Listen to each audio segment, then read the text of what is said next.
Un placer enorme recibir a continuación a Mariano Boetner. Él es redactor de la sección de Economía y cubre temas vinculados precisamente, además con las finanzas. Todo esto en el diario Clarín. Bienvenido, Mariano. ¿Cómo te va tanto tiempo? Silvio Sacomani te saluda. Un gusto, Silvio, como siempre. ¿Cómo estás? Igualmente, muy bien, muy bien. Mariano, la primera consulta que quiero hacerte es por qué considerás que el riesgo país sigue escalando. ¿Mm? ¿Y cuáles son las medidas que considerás que el gobierno, ¿sí?, según tu expertise y tu criterio, debe tomar para que comience a disminuir? A ver, ¿tiene que ver con factores exógenos, con factores endógenos, con ambos?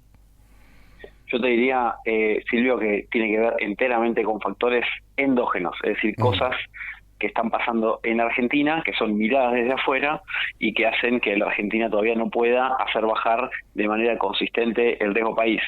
Consistente quiere decir que se acerque a los niveles de riesgo que tienen, por ejemplo, las empresas argentinas. Es decir, para ponerlo muy esquemáticamente y que se entienda, si existiera un indicador de riesgo país de las empresas argentinas que quieren tomar deuda en el exterior, sería Sí, más o menos de 300 y pico de puntos. Y Argentina está, el país, digamos, Argentina como país soberano, está unos 200 puntos por arriba. claro. Ahí hay una brecha que el gobierno no consigue bajar. Y vos lo que preguntás es, ¿por qué? Y eso es muy interesante porque ahí hay una respuesta que se puede partir en dos. Lo que viene diciendo desde hace varios días el ministro de Economía, Luis Caputo, en reuniones con inversores y empresarios, es que para él, en su mirada, el riesgo, lo que el gobierno llama el riesgo cuca, es decir, para traducirlo de una forma más elegante, es el riesgo que observan los inversores de que haya un cambio de ciclo político, es decir, que el año que viene pierda el oficialismo y vuelva a ganar el peronismo. Ujú. Ese riesgo para el ministro es cero, pero al mismo tiempo dice que no es cero para el mercado. ¿Esto qué significa? Que los inversores en general, los grandes capitales que invierten en bonos, acciones argentinas, ya sea del gobierno o de empresas, siempre ponen dentro de la ecuación para a la hora de invertir o no, cuántas son las posibilidades de que haya un cambio de ciclo. Mm. Y eso es lo que se ve en el riesgo país. Es decir, cuando una persona tiene que tratar de entender qué significa el riesgo país, además de significar el término técnico, la definición técnica, que es cuál es la diferencia entre la tasa de interés que paga Estados Unidos por sus bonos versus la que paga Argentina por sus bonos, esa es la definición técnica, pero lo que tenemos que saber como interpretación es que lo que mide el riesgo país es cuánto temor tiene el mercado de que suceda algo negativo en su interpretación el día de mañana. Algo negativo sería, como te digo para insistir, un cambio de gobierno. Entonces, estamos en esa discusión respecto de si hay o no hay, cuánto, si está exagerando el ministro cuando dice que no, etcétera. Vos me preguntás también qué medidas puede tomar el gobierno. La verdad es que ha tomado muchas ya medidas para que ese riesgo país sea bastante más bajo. Sí. Bastante más bajo. La principal te diría que es una compra muy acelerada de reservas, compra de Sí. dólares todos Ujú. los días por parte del Banco Central para sumar reservas y que eso, digamos, fortalezca las posibilidades de pago de deuda el día de mañana de la Argentina. Por definición, en cualquier país del mundo, lo reformulo, en cualquier país emergente como la Argentina, economías emergentes, cuanto más reservas tenés, más baja el riesgo país. Acá Argentina está subiendo mucho reservas, pero no baja el riesgo país. Entonces hay que buscar cuál es la anomalía. Y ahí yo interpreto que es un cierto temor en el mercado de que el año que viene las urnas terminen indicando algo que no les guste al mercado, que es un Mm. cambio de ciclo político. Está claro. Ahora, más allá de las compras que está llevando adelante día tras día el Banco Central de Dólares, obviamente ya sumó 7.500 millones de dólares, si mal no tengo entendido, 7.200, 7.500 millones de dólares. Entiendo, corregime si me equivoco, por favor, Mariano, corregime, que las Ujú. reservas siguen dando negativas. Sí, eso sucede porque no partimos desde cero. No es que el gobierno empezó a comprar reservas o empezó a comprar dólares cuando las reservas estaban en cero, sino cuando estaban en negativo. Es decir, esto tiene que desandar todo el terreno, digamos, negativo y después empezar a sumar a que la cuenta dé positivo. Esto es una cosa media contable que por ahí para la persona de a pie no termina de entender si es relevante o no, pero la contabilidad del Banco Central no solamente tiene en consideración cuántas reservas crocantes, constantes y sonantes hay, sino cuánto es, por ejemplo, la cantidad de dólares que tiene que pagar el Banco Central de acá a un año. Eso lo resta y ahí te da la cuenta de reservas netas, que es un indicador que usa el Fondo Monetario, por ejemplo, para evaluar si cumpliste las metas de acumulación de reservas. Entonces, eso es lo que se mira. Si el gobierno cumplió, si el gobierno tiene suficientes reservas netas, y cuando vos ves esa cuenta, como te digo, es algo técnico, pero digo, vale la pena mencionarlo, ahí es cuando se ve que las reservas recién están empezando a pisar el terreno positivo ahora, es decir, recién están superando el cero. Con todas estas compras que vos mencionás, todavía estamos recién sobrepasando el cero. Así que hay como un trayecto muy, muy grande para digo, largo. Te lo pongo de esta manera para que se entienda. Países vecinos, por ejemplo, Perú tiene en su Banco Central el equivalente a 30 puntos del PBI en reservas netas. Brasil tiene creo que 20, Uruguay algo parecido. Argentina tiene 1% del PBI. Tiene acumulado en su Banco Central. Entonces, fíjate todo lo que falta, es un proceso de años para tener reservas muy digamos, muy robustas.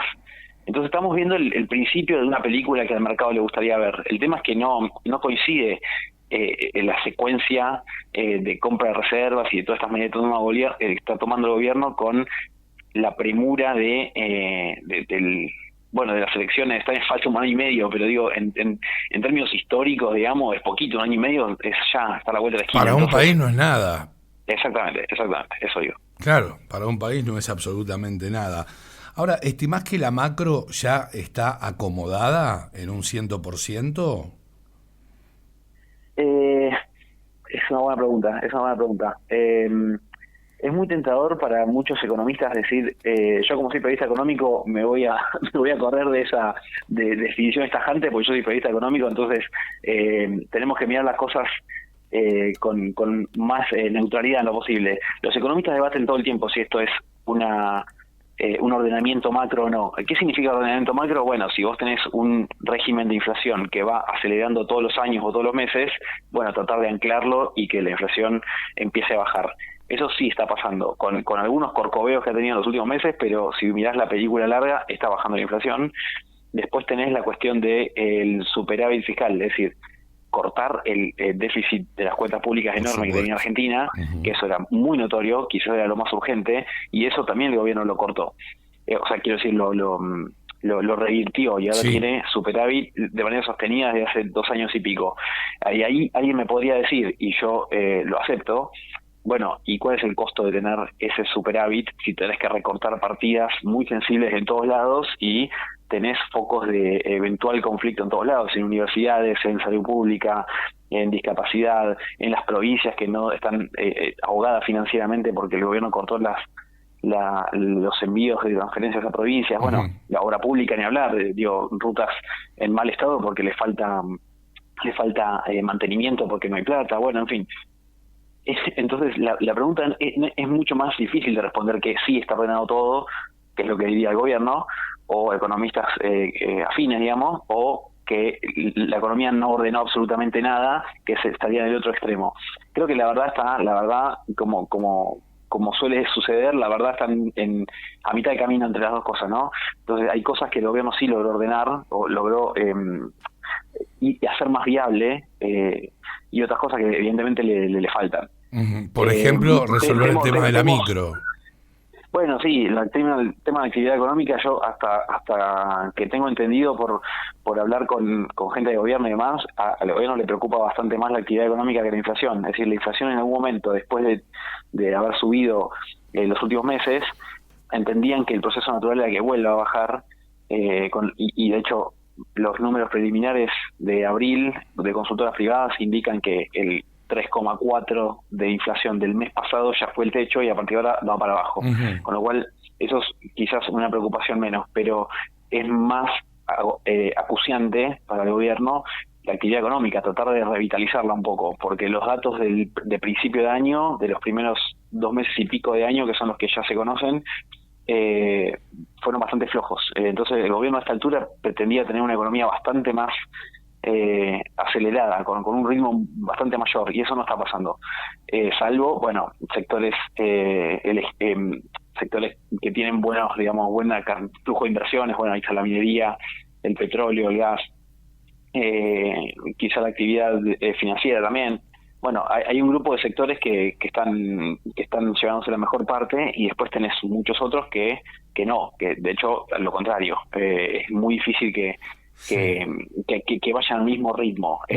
Y la particularidad, y te cierro con esto, es que hay un desfasaje entre cuál es el empleo. A ver, dejamos preguntarlo así. ¿Cuál es el empleo, la cantidad de empleo que generan los sectores ganadores, claro, y el empleo que pierde el sector, los empleos que destruyen los sectores perdedores? Es decir, lo planteo de esta forma: se pierde mucho más empleo formal registrado en los sectores que están cayendo que los que se generan de nuevos puestos de trabajo en las industrias que están creciendo. Que está yendo bien. Claro, está claro el planteo. Ahora me parece que hay una medida, y es la última, porque estás a 3 minutos. Sí, tenemos 3 minutitos nada más. Sí, claro, sí. Una medida muy acertada por parte del gobierno fue haber incluido el RIMI, que tiene que ver precisamente con, bueno, es un mini RIGI, digamos, ¿no es cierto? Un régimen de incentivos a las pequeñas inversiones que surgen desde los $150.000 hasta los 9 millones perdón, $150.000, digo, sí, bien digo, hasta los 9 millones de dólares. El impacto que puede ocasionar esto en el sector PYME, desde tu punto de vista, puede ser importante, puede tener un impacto relevante, significativo. Sí, o sea, entiendo que sí. No está claro porque no hay proyecciones. Yo no he visto por lo menos ninguna proyección seria de cuántas inversiones pueden llegar por el RIMI. Es más importante ahora, te diría, Silvio, porque recién está empezando, es más importante como señal que como algo concreto que vaya a pasar. ¿Por qué te digo esto? Porque cuando se hizo el RIGI, que era esto mismo que vos decís, pero para inversiones mayores a $200 millones, era un régimen que, bueno, para muchos era muy bienvenido. Tenía una crítica que es: le estás bajando impuestos a inversiones muy onerosas que requieren mucho capital, pero para todo el resto de las inversiones de pymes, que son montos, obviamente se manejan montos mucho menores a $200 millones, sí, le estás manteniendo la misma presión impositiva que siempre. Entonces, claro, ¿qué incentivo tienen las pequeñas o medianas empresas para hacer inversiones más chiquitas, si los únicos que tienen ventaja son las grandes, las que hacen inversiones mucho más grandes? Entonces, insisto, yo la verdad, por ahí es desconocimiento mío, yo no sé cuánto es la proyección de que inversiones de este tipo puedan motorizarse de manera inmediata por el RIMI,